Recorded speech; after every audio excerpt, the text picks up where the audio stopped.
Hey there friends, today we are painting a moody coastal scene with dramatic skies, rocky textures, and those rich earth tones. And if you are a Patreon member, be sure to check out the extended version of this tutorial for your bonus real-time process with extra tips. All right, grab your paints and let's get started.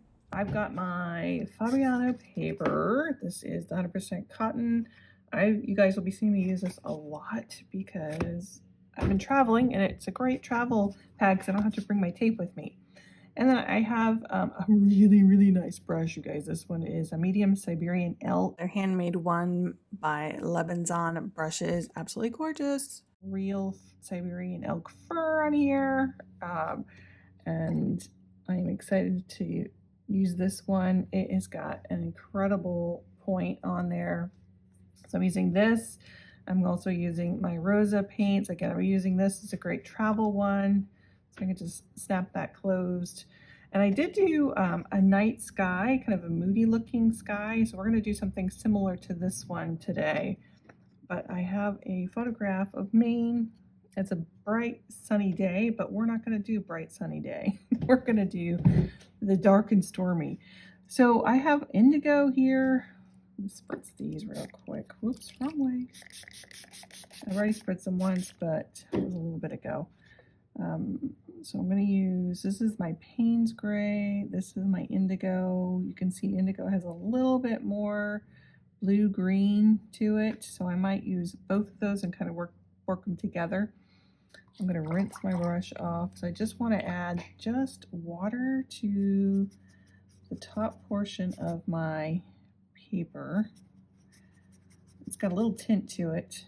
It's not bad. Let me tint it a little bit more where you can see it a little better. So I'm going to come down. Actually, the sky is really low on this one. We've got a water line down here, so we're going to make this mostly sky because we want to do that dramatic effect. And I need to do a nice little straight line, as straight as I can be. Now you can always put tape down here too if you have a hard time with straight lines, which I do too. I am going to tilt this up. I've got just the cap here. I'm going to tilt that because we want everything to kind of wash down into that lower sky area. You can see, look at that. You get that drama effect of like a cloudy, just gorgeous, smoky, kind of foggy sort of day.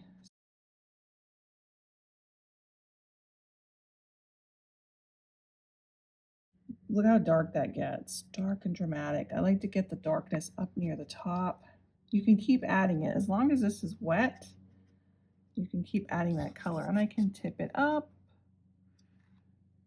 I can tip it back. I could tip it sideways if I want that sky to move this way. Get that. Rock it back and forth a little bit. Look at that, see? Nice and wet right here. I can bring my brush down a little bit too. Again, this is still nice and wet, so it's going to be moving. I want that drama.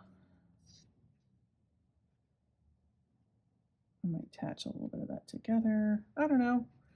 Kind of waiting it out, seeing what it's going to do. But look how rich I can get that color up here. Now this is, I've been sitting there for a little bit, but you can see it, what a dark, rich color that is.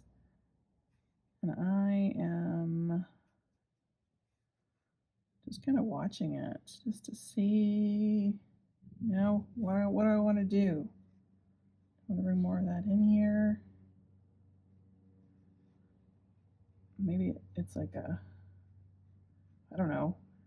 We've been having vicious weather in Mississippi. So this does look very stormy.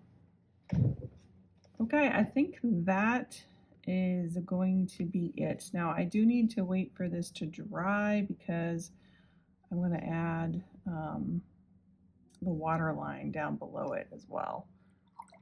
So we're just going to give that a few minutes. I could start some of the rocks here, but I think I want to wait because we're going to put some trees in there.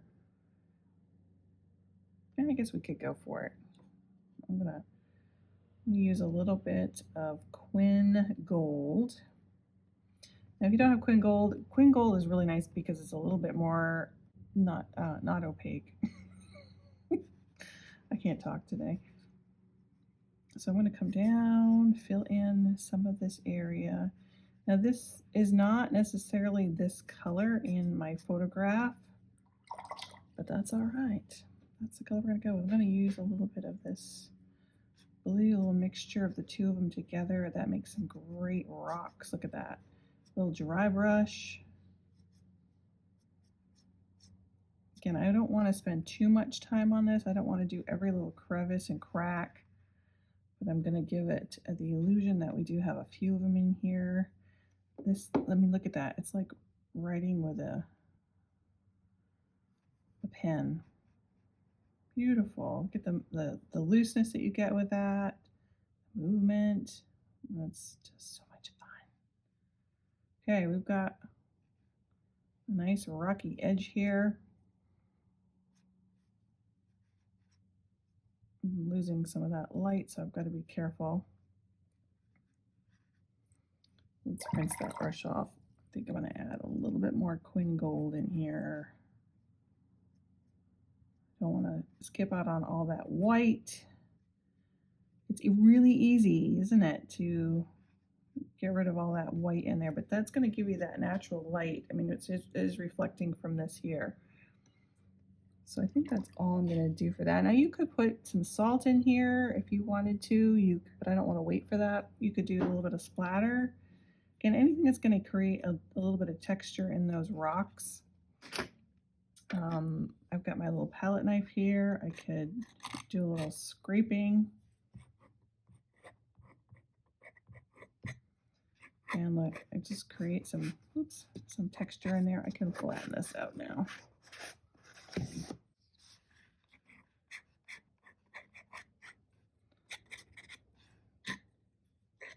A lot of water down here. You can see how up here I'm getting that pull out of paint. But down here it's just a little bit too wet.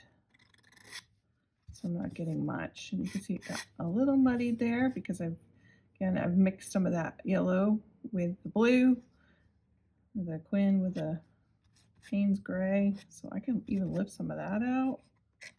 Now I can get a few marks in there. That's not going to the white of the paper, but it is edging it. So what's happening is that pigment is going into those little areas I've scratched. See that? Up here, if I scratch a little harder, I can actually pull the paint out. So a lot of ways you can do texture. You can do it with that. You could do it with a credit card. Anything that's got a sharp edge to it. A toothpick will work. Lots of different scenarios. Okay, so we've got a lot of nice texture in here. And I do need to now fill in that water. And we can leave some of the whites. We can work around it a little bit here. So I'm going to use that same color. Maybe. Oh yeah, I'm going to keep it the same. And I'm going to just fill in the illusion of water. You can see I'm not trying not to touch up here. It got a little bit here, but that's okay. We're going to have some trees, but plus that looseness sometimes gives it so much more drama and fun. Go a little bit darker area here, maybe on the sides.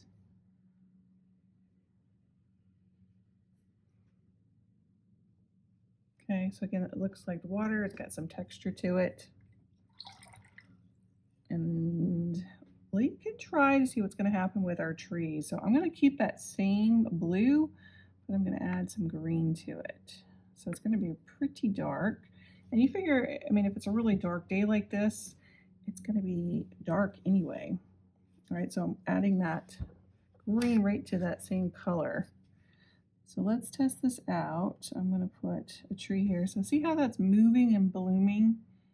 That is not going to give me much defined lines. It's going to give me that soft, blooming type of tree, which might be the tree that you want. But I think for this one, I'm going to wait for that to dry a little bit more so we can get some more definition in there, because I do want to leave some space in between those trees. You can see that's just turning all green around here. So let's dry it. We'll be right back. Get back. You can see it did lighten a little bit. Look at that little bloom over here. Isn't that pretty? Okay, let's go back in. Now I can use the same brush, even though it's a big brush, holds a lot of water. I'm just gonna dip the tip in, so I hopefully don't have too much. The nice thing about these brushes that hold a lot is they hold a lot of water, but the bad thing is you sometimes don't want a lot of water, so just look. If I just tap that right off on the paper towel, it's gonna absorb a lot of that excess. So should be able to get a nice, just loading up that tip again, nice defined line in here now that that's all dry. And this is what I was looking for, because I do want to have some of that light capturing through. Come right down. We do need to ground that tree. It just doesn't want to be floating in the middle of the air there. I'm going to fill in on the bottom here. Now we are going to fill all of this in, create some more trees. And you can see I'm just kind of tapping it. And I like to get that really tiny point up at the top. I can always make it bigger. So if I want to make it tall and really spindly at the top, I can do that. I think I want another one right in here.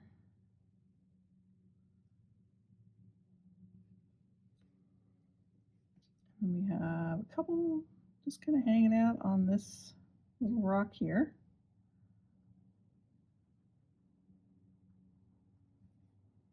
Again, I don't want to cover up all of that area. Let's put another one right beside it.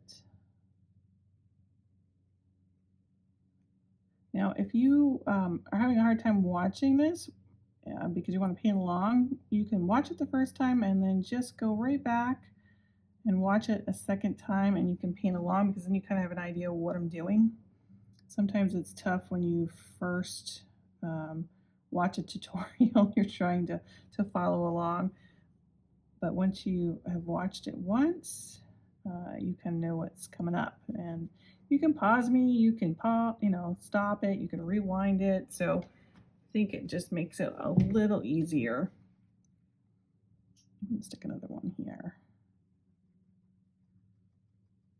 I also want to tell you guys, I'm so excited. I'm almost at my 20,000 mark for subscribers. So thank you so much if you've been hanging with me for a while. I've been kind of changing things up a little bit more.